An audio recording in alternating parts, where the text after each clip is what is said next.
کہ دستے استبال آئے دستے تو ہم، کہ تیرے ہاتھ پر ایک اور ہاتھ بھی ہے. مکن چہرہ بر زیر دستاں ستم، جو کمزور لوگ ہیں ان پر ظلم نہ کرو کہ تیرے ہاتھ کے اوپر ایک اور طاقتور ہاتھ بھی ہے. بادشاہ اسی وقت نکلا، عاجزی اور تواضع کا مجسمہ بن کر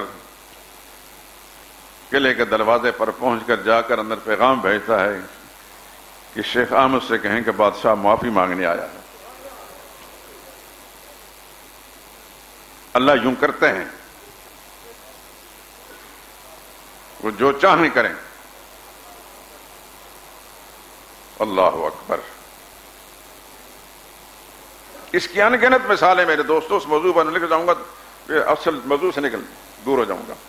بڑے بڑے مغرور اور متکبروں کے سر کو پروردگار عالم نے نادار اور مفلس لوگ، غریب لوگوں کے سامنے جھکایا. تو مجد صاحب کو جب یہ پیغام پہنچا تو ہماری طرح کے تو تھے نہیں، اچھل جاتے کہ بادشاہ آیا ہے معافی مانگنے کے لیے. اندر سے پیغام بھیجا، بادشاہ سے جا کر کہو کہ مجھ سے معافی مت مانگیں، اللہ سے معافی مانگیں، چونکہ اللہ کا حق اپنے لیے استعمال کرایا تھا. اللہ سے معافی مانگیں، اللہ معاف کر دیں. میں نے تو الٹا تمہارا شکر گزار ہوں کہ جن لوگوں پر محنت کرنے کے لیے میرے لیے حالات سازگار نہیں تھے، تم نے اندر بھیج کر مجھے ان پر محنت کرنے کا موقع فراہم کر دیا. یہ ہوتے ہیں اللہ والے. آج 400 سال گزر چکے ہیں مجد الفسانی کو. میرے دوستو، اس بر صغیر پاک و ہند کے ہی نہیں، عرب دنیا کے مسلمان علماء بھی مجد الفسانی سے واقف ہیں. مجد صاحب کے جو مکتوبات فارسی زبان میں یہاں علماء پڑھتے ہیں، افسوس کہ اب تو فارسی پڑھنے والا بھی کوئی نہ رہا. میں نے ایک دو نوجوان علماء سے پوچھا، نام نہیں لیتا، انہوں نے کہا جی ایک سطر بھی نہیں پڑھی ہم نے. پھر رہ رہ کر اپنے دل کے اندر اپنے اساتذہ کے لیے دعائیں نکلتی ہیں کہ جنہوں نے ہمیں فارسی پڑھائی، خدا کی کروڑوں رحمتیں نازل ہوں. ہمیں کوئی فارسی کلام کتاب پڑھنے میں کوئی دشواری مشکل نہیں ہوتی. الحمدللہ ثم الحمدللہ. مجد صاحب کے مکتوبات بھی اکثر بیشتر میں پڑھتا ہوں، اور میرے پاس جو مکتوبات کی 2 جلدیں ہیں ان کے اندر ہر جگہ میں نے لکھا ہے کچھ نہ کچھ. سچی بات یہ ہے کہ کسی صوفی اور کسی بزرگ کی کتاب پڑھتے وقت اتنی لذت نہیں ہوتی جتنے مجد صاحب کے مکتوبات پڑھنے میں لذت ہوتی. ایسا عجیب انسان تھا، علوم معارف کا سب دریا بہا دیا انہوں نے. ایک ایک مکتوب کہتے ہیں خط کو، ایک ایک خط 35 40 صفحات پر مشتمل.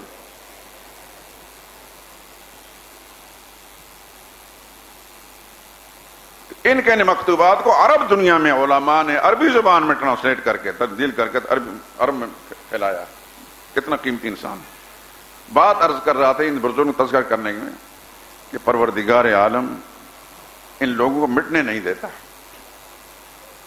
آج ہم صحابہ کا تذکرہ کرتے ہیں،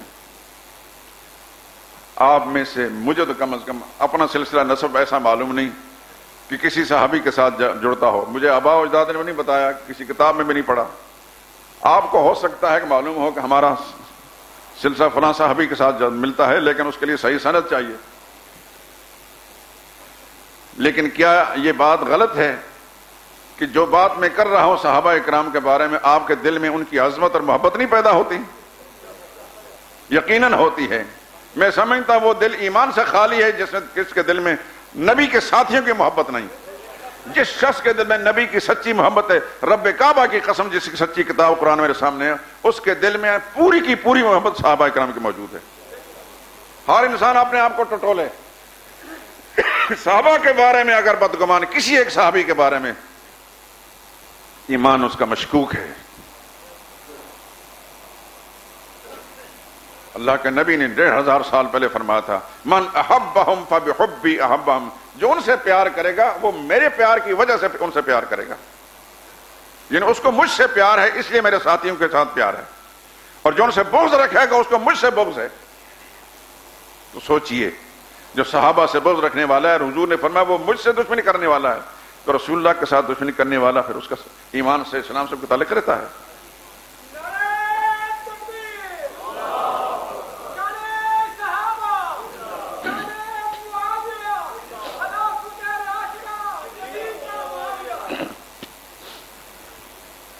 یہ جو آخری جملہ کہتے ہیں تو اس وقت سارے کے سارے چپ ہو جاتے ہیں، پتہ نہیں کوئی ڈر لگتا ہے، کوئی نادیدہ قوت جو ہے اس کا خوف ہے.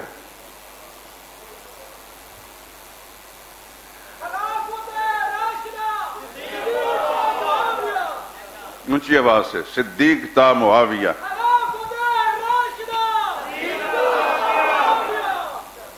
جزاکم اللہ.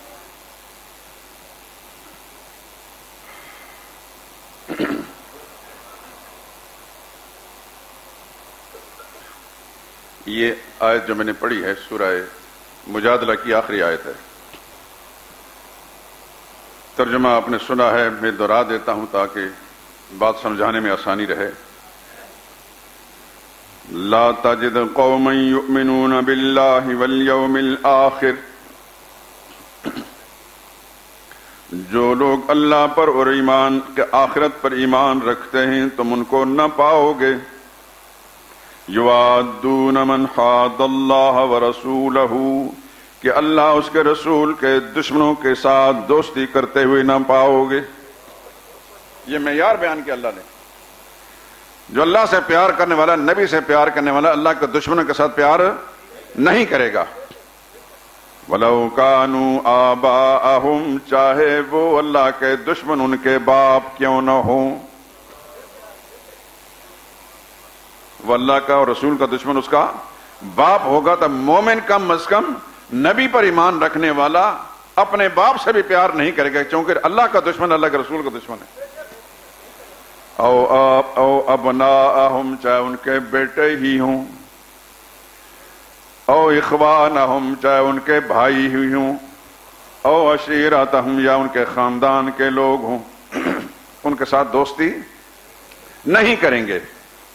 جس کا اللہ اس کے رسول پر ایمان ہے وہ اللہ کا دشمن کے ساتھ دوستی نہیں کرے گا، خواہ وہ باپ ہو، بیٹا ہو، بھائی ہو، خاندان کے لوگ ہوں. کیوں کہ ان ایمان والوں کی حالت اللہ نے یہ بیان فرمائی، اولئک کتب فی قلوبہم الایمان، یہ وہ خوش نصیب لوگ ہیں اللہ نے اپنے قدرت کے قلم سے ان کے دلوں میں پتھر پر لکیر کی طرح ایمان لکھ دیا ہے. اور جس کے دل میں اللہ ایمان لکھ دے وہ ایمان ہمیشہ قائم رہتا ہے، دنیا کی کوئی طاقت اس ایمان کو نہیں مٹا سکتی. اللہ کے لکھے کون مٹا سکتا ہے؟ یہ اعلان کس نے کیا ہے؟ یہ میرا اعلان نہیں، دنیا کے کسی واعظ مبلغ کا اعلان نہیں. اولئک کتب فی قلوبہم الایمان، اللہ نے ان کے دلوں میں ایمان لکھ دیا ہے. اللہ سے زیادہ سچا کوئی ہے؟ وَأَيَّدَهُمْ بِرُوحٍ مِّنْهُ،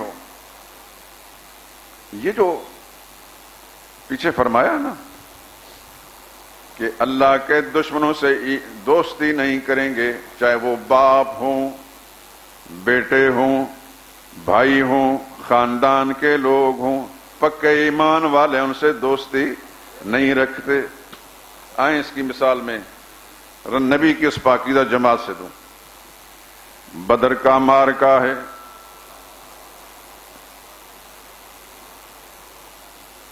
قریش مکہ کے بڑے بڑے سردار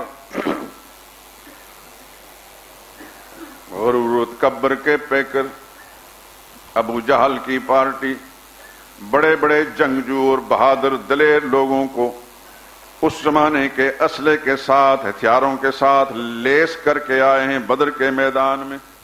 آپ گئے ہیں بدر کے میدان میں؟ میں کئی مرتبہ گیا ہوں الحمدللہ. مدینہ منورہ جاتے وقت اکثر و بیشتر میں اپنے ڈرائیور سے کہتا ہوں کہ بدر کے راستے جائیں،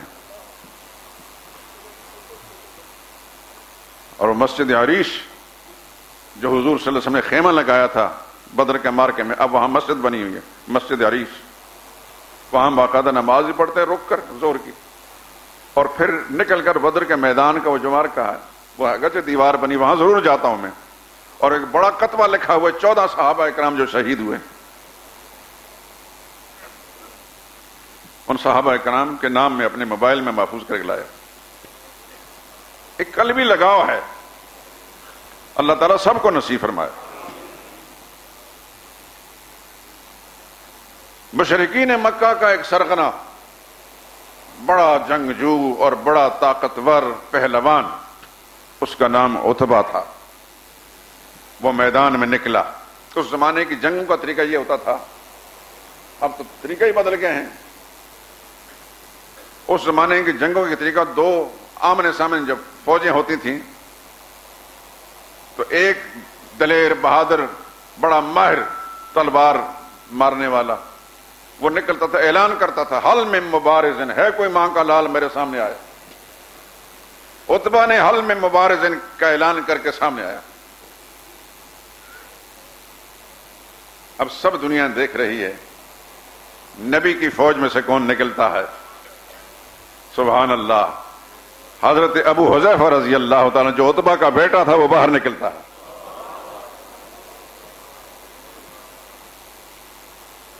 اور باہر نکل کر اپنے آقا پر نظر ڈالتے ہیں، سرور کائنات صلی اللہ علیہ وسلم سے۔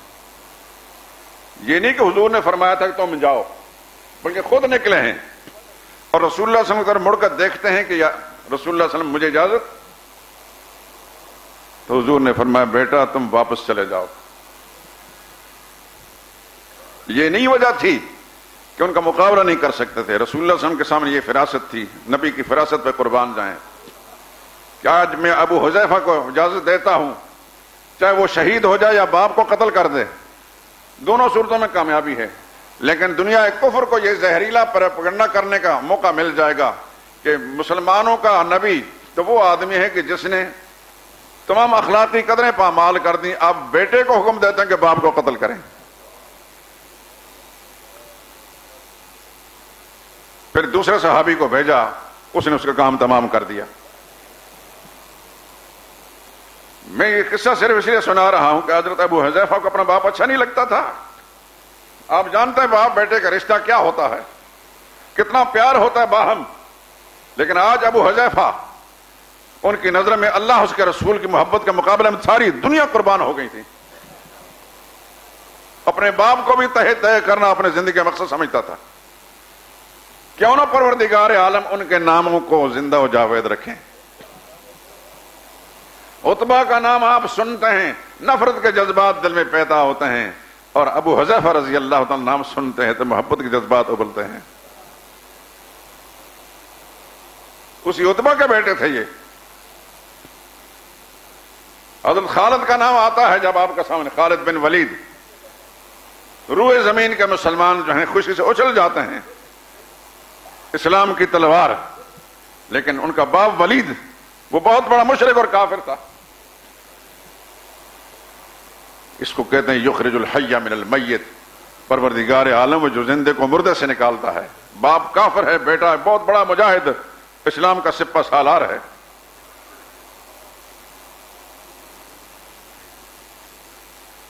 بدر کے معرکہ کے اندر رشتہ داریاں آمنے سامنے ہیں، ادھر حضرت عباس ہیں، اس وقت کافر تھے، ان کا مقابلے میں حضرت حمزہ نکل آئے۔ سبحان اللہ، سگے بھائی ہیں۔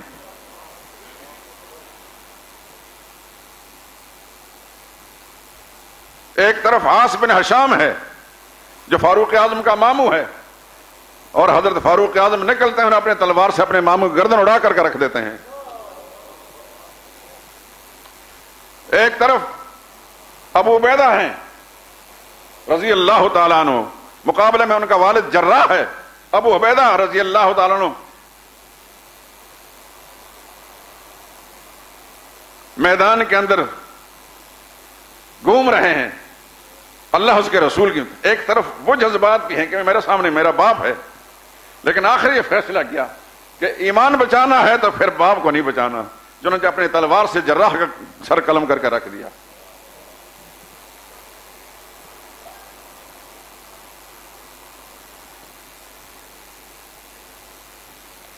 ایک طرف حضرت علی ہیں، مقابلے میں ان کے دو بھائی ہیں طالب اور عقیل۔ حضرت عقیل اس وقت تک مسلمان نہیں ہوئے تھے۔ چشمے فلک نے آج تک ایسا منظر نہیں دیکھا ہوگا دوستو۔ یہ وہ لوگ ہیں جن کے میرے اللہ نے فرمایا کہ تم پکے ایمان والوں کو اپنے کافر رشتہ داروں سے دوستی کرتے نہیں پاؤ گے، چاہے ان کے باپ ہوں یا بیٹے ہوں یا بھائی ہوں یا خاندان کے لوگ ہیں. کیوں؟ ان کے دلوں میں اللہ نے ایمان لکھ دیا ہے.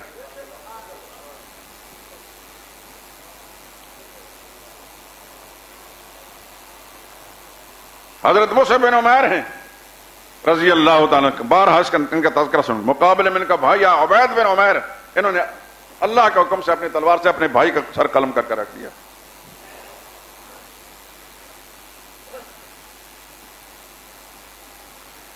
قرآن کا یہ اٹل فیصلہ ہے، آج بھی اور کل بھی تھا دوستو، میرے لیے بھی اور آپ کے لیے اور ہر مسلمان کے لیے جس کا کلمے کے ساتھ اور ایمان سے کوئی تعلق ہے، کہ مسلمان کسی کافر کا دوست نہیں بن سکتا. مسلمان کو کافر سے دوستی کی اجازت نہیں ہے. لا تتخذوا عدوی وعدوکم اولیاء، مت دوست بناؤ میرے دشمنوں کو اور اپنے دشمنوں کو. لا تتخذوا اليہود والنصارى اولیاء. قرآن پر ایمان ہے، اگر سے اللہ کلام سمجھتے ہیں تو پھر یہ آیتیں بھی ماننی پڑیں گی. یہود و نصارہ کو دوست مت بناؤ، بعض ہم اولیاء و بعض، وہ آپس میں ایک دوسرے کے دوست ہیں، تمہارے دوست نہیں ہو سکتے. اور جس زمانے میں مسلمان نے کافر کو اپنا دوست یا ہمدرد خیرخواہ سمجھا ہے، اسے نقصان اٹھایا ہے. یہ جتنے اتھل پھتل ہوئے ہیں آج ہو رہے ہیں مسلمانوں کے اندر. پاکستان کے کتنی دفعہ حکومتوں میں انقلاب آئے، غیروں کو جب سہارا بنایا گیا تو پھر اس کا انجام بھی دیکھے. یہی حال عرب دنیا کے اندر بھی ہے. آپس میں کھینچا تانی ہے، کفار پر اعتماد ہے، کو روس پر اعتماد کر رہا ہے، کو امریکہ پر اعتماد کر رہا ہے. اللہ کا اعلان ہے لا تتخذوا بطانة من دونکم لا یألونکم خبالا. اپنے غیروں کو اپنا دلی رازدان مت بناؤ، یہ تمہیں نقصان پہنچانے میں کوئی کمی نہیں کرتے. وَدُّوا مَا عَنِتُّمْ، یہ ہر وقت چاہتے ہیں کہ تم کسی مصیبت میں گرفتار رہو. قَدْ بَدَتِ الْبَغْضَاءُ مِنْ أَفْوَاهِهِمْ، ان کا بغض، بیر، دشمنی ان کے منہ سے اچھل کر باہر آ رہا ہے. وَمَا تُخْفِي صُدُورُهُمْ أَكْبَرُ، اور سینوں کے اندر جو عداوت چھپی ہے اس کا تو اندازہ ہی نہیں کر سکتے. یہ اطلاع خالق کائنات دے رہے ہیں. قرآن پر جس ایمان ہے میرے دوستو، اور قرآن کے مطابق زندگی گزارتا ہے، جو حکومت گزارتی ہے، جو حکمران گزارتے ہیں، وہ کبھی اس طرح کے نقصانات میں مبتلا نہیں ہوتے. ہم اپنے ملک کے اندر بھی دیکھتے چلے آئے ہیں، دیکھ رہے ہیں، اور باہر کی دنیا میں بھی دیکھ رہے ہیں، جب بھی کسی نے غیروں پر اعتماد کیا اس کو نقصان اٹھایا. صحابہ ایسے لوگ تھے کہ غیروں پر اعتماد نہیں کرتے تھے، چاہے ان کا باپ ہی کیوں نہ ہو، بھائی ہو، خاندان کا کوئی آدمی ہو. صدیق اکبر رضی اللہ تعالیٰ عنہ اسی مارکے میں، ان کے بیٹے عبد الرحمن اس وقت کافر تھے، مشرکین کے ساتھ آئے تھے. بعد میں جب مسلمان ہو گئے تو انہوں نے ایک محفل میں کہا کہ بارہا مارکہ بدر کے اندر میرے ابا حضرت ابوبکر صدیق میری تلوار کی زد میں آنے لگے تھے، لیکن میں نے باپ سمجھ کر اپنی تلوار کھینچ لی. جب یہ بات حضرت صدیق کو پہنچی رضی اللہ تعالیٰ نے فرمایا کہ میری نظر نہیں پڑی تھی، خدا کی قسم اگر میری تلوار میں کے زد میں آتا تو میں کبھی اپنی تلوار نہ کھینچتا. اور آپ نے سنا ہے، اس مجلس کے اندر میں کئی دفعہ سنا چکا ہوں، صدیق اکبر کے والد حضرت ابو قحافہ جن کا نام عثمان تھا، یہ بڑا عرصہ کفر میں رہے. آخر میں اللہ نے ان کو ہدایت دے دی. ایک دفعہ حضور صلی اللہ علیہ وسلم کی شان میں کوئی گستاخانہ جملہ ان کے زمانہ کفر میں، اور نکلے بھی بیٹے کے سامنے، وہ بیٹا جس کی رگ رگ میں اللہ اس کے رسول کی محبت بھری ہوئی تھی. تو صدیق اکبر حضور صلی اللہ علیہ وسلم کی گستاخی برداشت نہیں کر سکے، بوڑھا باپ اس زور سے تھپڑ مارا کہ وہ زمین پر گر پڑے. حضور صلی اللہ علیہ وسلم کو اس بات کی اطلاع ملی تو رسول اللہ صلی اللہ علیہ وسلم نے فرمایا کہ آئندہ ایسا نہ کرنا، بجائے مارنے کے ان کی ہدایت کی دعا مانگے. لیکن ان کی ایمان کی کیفیت اس قدر تھی کہ حضور صلی اللہ علیہ وسلم گستاخی برداشت نہیں کر سکے. اللہ نے اس ایمان کی اس محبت کی، اس سچائی کی، اس راست بازی کا صلہ یہ دیا کہ سرور کائنات صلی اللہ علیہ وسلم کے وصال کے بعد ان کے منصب پر صدیق اکبر بیٹھے، اور صبح قیامت تک مسلمان صدیق اکبر کی عظمت جو گاتے رہیں گے۔ علماء نے لکھا ہے قرآن کریم کی آیت اذ یقول لصاحبہ، قرآن کریم میں کسی صحابی کے بارے میں لفظ صاحب نہیں آیا سوائے ابوبکر صدیق کے۔ یہ غار ثور میں، جس ہجرت کی رات غار ثور میں جب رسول اللہ صلی اللہ علیہ وسلم و صدیق اکبر پہنچے تھے، وہاں جو آپس میں مکالمہ ہوا تھا اس کو قرآن کریم نے اذ یقول لصاحبہ، جب میں صاحب سے کہہ رہے تھے، علماء نے لکھا ہے کہ ابوبکر صدیق کی صحابیت کا منکر بھی کافر ہے، اس لیے کہ قرآن کی آیت سے ثابت ہوتا ہے کہ وہ صحابی ہے، اور جو ان کی صحابیت کا منکر ہے وہ قرآن کی آیت کا اور نص کا منکر ہے۔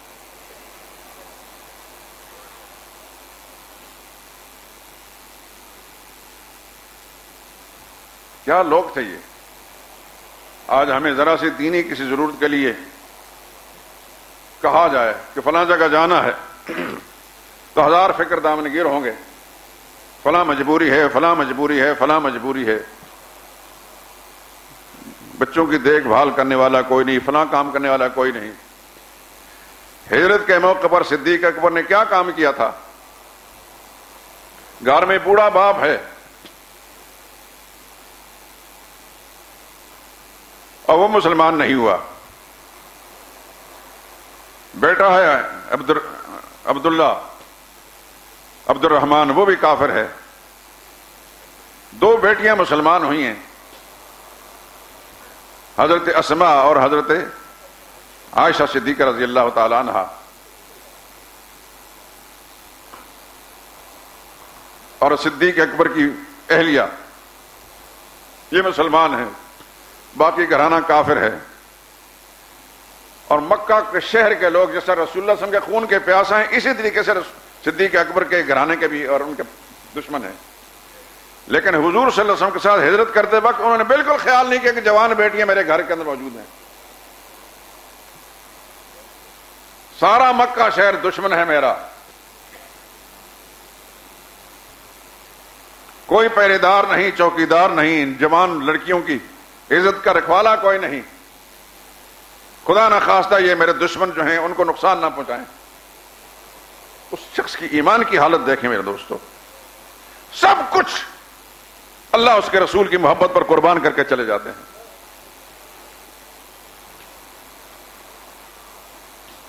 یہ ہیں پیغمبر کے صحابہ، سب کہیں رضی اللہ تعالی عنہم اجمعین۔ کس کس کا تذکرہ کریں میرے دوستو؟ ابھی چند مثالیں تو آپ نے سنی، اللہ اس کے رسول کی محبت پر کیا کیا قربانیاں دی انہوں نے۔ کوئی اپنے باپ کو قتل کر رہا ہے، کوئی ماموں کو قتل کر رہا ہے، کوئی بھائی کو قتل کر رہا ہے، اور اسی عمل پر اللہ نے فرمایا اولئک کتب فی قلوبہم، اللہ کو اگر یہ ناپسند ہوتا یہ عمل تو اللہ تعالیٰ کبھی نہ فرماتے کہ ان کے دلوں میں اللہ نے ایمان لکھا تھا۔ یہ کچے ایمان والے نہیں تھے، پکے ایمان والے تھے۔ کچا ایمان والا متذبذب ہوتا ہے کہ یہ کروں یا نہ کروں، جن کے دلوں میں اللہ نے ایمان لکھ دیا تھا پھر وہ اتنے پختہ تھے کہ پھر دوسری طرف ان کا دھیان بھی نہیں گزرا۔ مدنی زندگی میں ایک بڑا لیڈر تھا عبداللہ بن ابی، منافق تھا۔ ایک موقع پر اس سے کوئی حرکت صد ہوئی جو رسول اللہ صلی اللہ علیہ وسلم کی اور مسلمانوں کے دشمن پر مبنی تھی۔ ان کا بیٹا، اس کا نام بھی عبداللہ تھا، وہ مخلص مسلمان تھا۔ اس کو جب یہ پتہ چلا کہ میرے باپ نے حضور کے خلاف ایسی بات کی ہے تو حضور کی خدمت میں آ کر اجازت مانگنے لگا، کیونکہ باپ منافق تھا لیکن کلمہ پڑھتے تھے۔ اتنا تو آپ کو پتہ ہے جو کافر ہوتے ہیں مشرک وہ کلمہ نہیں پڑھتے، اور منافق کلمہ پڑھتے ہیں۔ آج کے منافق کو آپ دیکھتے ہی ہیں، اب یہ جنس اتنی وافر مقدار میں موجود ہے کہ کسی حساب میں نہیں ہے، ہر شعبہ زندگی سے تعلق رکھنے والوں میں موجود ہے۔